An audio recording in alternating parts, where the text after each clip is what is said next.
پرویز تناولی، مجسمه ساز پیشرو و صاحب سبک ایرانی، دارای اعتبار ملی و آوازه جهانی تحسین برانگیزیه و چند تا از آثارش در مهمترین موزه‌های جهان نگهداری میشن. او همچنین صاحب گرانترین اثر هنری خاورمیانه است. هنر تناولی از حیث مضمون به قدر گستره فرهنگ ایرانه، با دنیایی پر از اسطوره‌ها، افسانه‌ها، اشعار حماسی و فولکلور و پهنه متنوعی از اشیا، از فرش و گلیم گرفته تا مفرق‌های باستانی. تناولی با الهام از این منابع مجسمه‌هایی با ساختاری مدرن و درونمایه ایرانی خلق کرده و در کارهاش تجربه‌ای سیال میان مدرنیسم و پست مدرنیسم رو پدید آورده.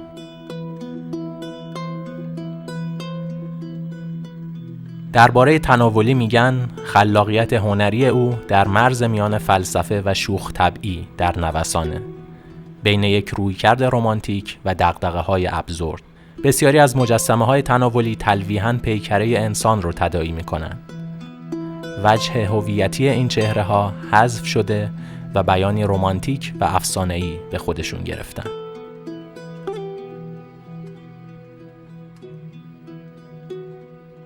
اثر حاضر متعلق به مجموعه‌ایه که آبان ماه 1393 در نمایشگاهی با عنوان شاعر به نمایش در اومد.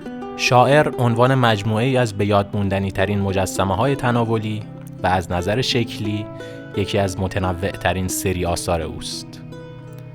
تناولی طی سالها فیگورهای انتزاعی متفاوتی رو با نام فرهاد یا شاعر خلق کرده که ریشه در ادبیات عرفانی ایران دارن. شاعر در آثار تناولی تجلی عشقیه که از دنیای اسطوره سر برآورده. ایده اولیه این مجسمه ها وامدار شخصیت اسطوره‌ای فرهاد بوده، اما در ادامه هنرمند به مفهوم کلی شاعر توجه کرده. تناولی فرهاد رو قهرمان ایدئال‌های خودش میدونه و میگه من خودم رو از دودمان فرهاد میشناسم. اون مجسمه ساز آرمانی من بود. اگرچه هیچ اثری ازش برای اعقابش برجا نمونده، افسانه هایی که در مورد قدرت و مهارت فرهاد در سنگ تراشی روایت میشه کافیان تا از میراثش الهام بگیرن.